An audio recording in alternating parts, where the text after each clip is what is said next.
सुधांशु त्रिवेदी आ गए। और सुधांशु त्रिवेदी जी, मैं आपसे ये जानना चाहती हूँ सर, ये 130वां संविधान संशोधन, इसको लेकर आप बीजेपी 12 साल पुराने मनमोहन सरकार, अध्यादेश, राहुल गांधी, लालू प्रसाद यादव गड़े मुर्दे उखाड़ कर लेकर आते हैं।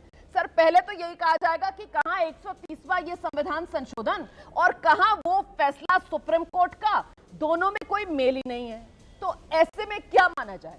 ये जो कनेक्शन निकाला गया है, ये दरअसल बिहार चुनाव में बीजेपी की नर्वसनेस है क्या? नहीं, देखिए रोमाना जी, ये सारी समस्या वहां से उत्पन्न हुई जो अभी हम आपके टीवी चैनल पे देख रहे थे। ये नई राजनीति का नया प्रयोग करने वालों ने ऐसा भयानक रोग आके उत्पन्न कर दिया जो पुरानी किसी पार्टी ने कभी नहीं किया था। चाहे लालू प्रसाद यादव जी हो या शिबू सोरेन जी हो या करुणानिधि या जयललिता, कोई भी हो, एक बार कम से कम इतना जरूर हुआ था कि अगर उनको जेल जाने की नौबत आई तो उन्होंने छोड़ दिया। तो और अभी देखिए आपके साथ क्या जबरदस्त बहस हो रही थी, जबकि ये वो पार्टी है जो कहती थी आरोप लगते ही इस्तीफा देना चाहिए, जांच तो बाद में होनी चाहिए।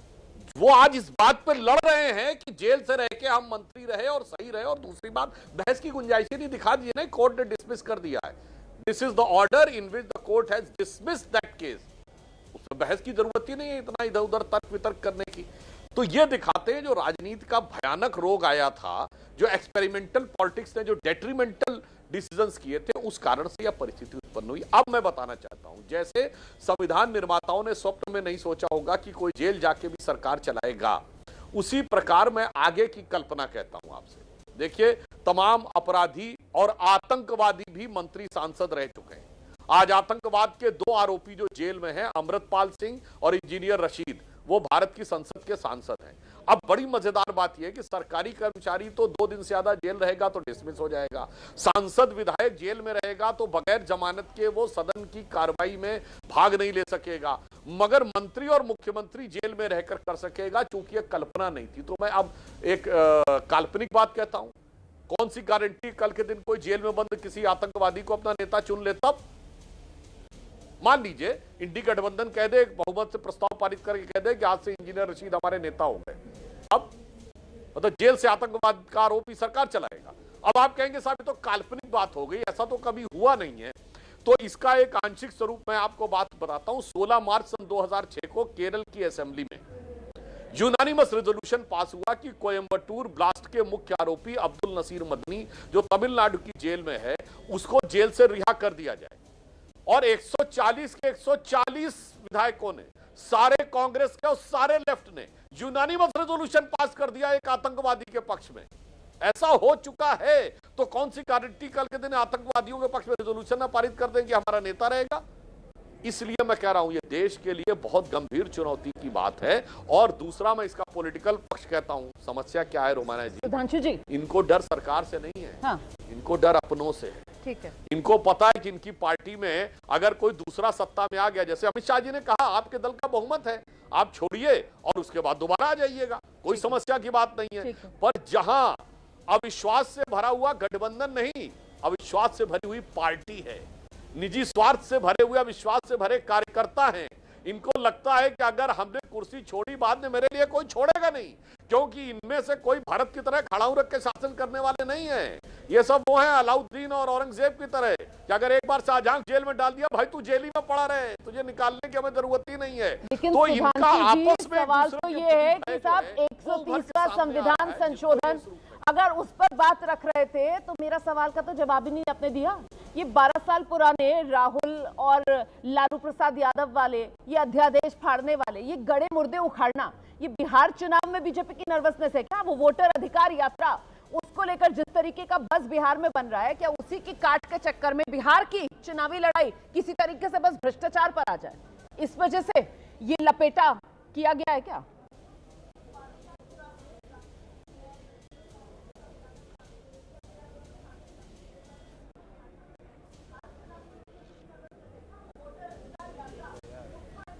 सुधांशु जी, आप ही से सवाल था।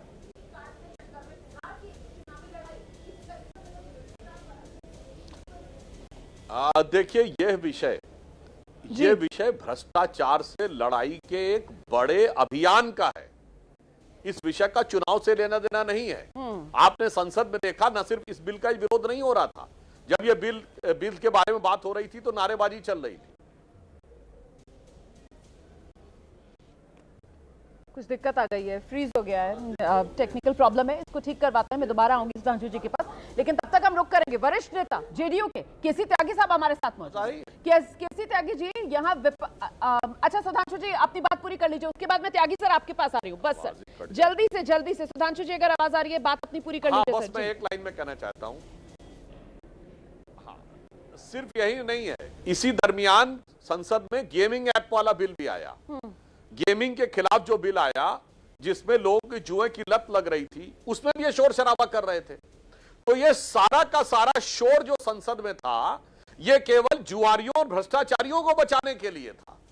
इनकी समस्या ये है कि इनको शुचिता, और वो तो छोड़ दीजिए, इनको शुचिता उच्चता से तो कोई मतलब नहीं, इनको अपना भय है कि मेरी पार्टी। अब जैसे उदाहरण देना चाहता हूं, आम आदमी पार्टी थी, मनीष सिसोदिया उसी आरोप में जेल गए और डिप्टी सीएम थे, उन्होंने इस्तीफा दिया। उसी आरोप में जेल गए केजरीवाल, इस्तीफा नहीं दिया सीएम ने। भाई ये कौन सा तर्क है कि डिप्टी सीएम से इस्तीफा दिलवा दिया और सीएम से इस्तीफा नहीं दिलवाया? ये जो डर है इनके मन में कि अगर मैंने इस्तीफा दे दिया तो फिर दूसरे के साथ क्या होगा, वो डर इनका निकल के आ रहा है। और उसको कभी ये बिहार चुनाव से जोड़ने की कोशिश कर रहे हैं, कभी पुरानी बातों से जोड़ने की कोशिश कर रहे हैं। इस कारण से अब आप जो डर की बात कर रहे हैं, केसी त्यागी साहब के पास में लेकर चलती हूँ। केसी त्यागी साहब, ये डर है या विपक्ष की तरफ से जो कहा जा रहा है कि साहब ये तो विपक्ष को ही खत्म करना चाहते हैं, या फिर दूसरा मुद्दा जो उठ रहा है कि दरअसल बिहार चुनाव में एनडीए की हालत उतनी बेहतर है नहीं, इसीलिए लालू चारा चोर उसी आरोप को नए कलेवर में पिरोने के लिए इस बार लपेटे में राहुल गांधी को भी लिया जा रहा है, और इसीलिए 130वें संविधान संशोधन वाले बिल के जरिए ये गड़े मुर्दे उखाड़े जा रहे हैं। त्यागी जी। रोमाना जी,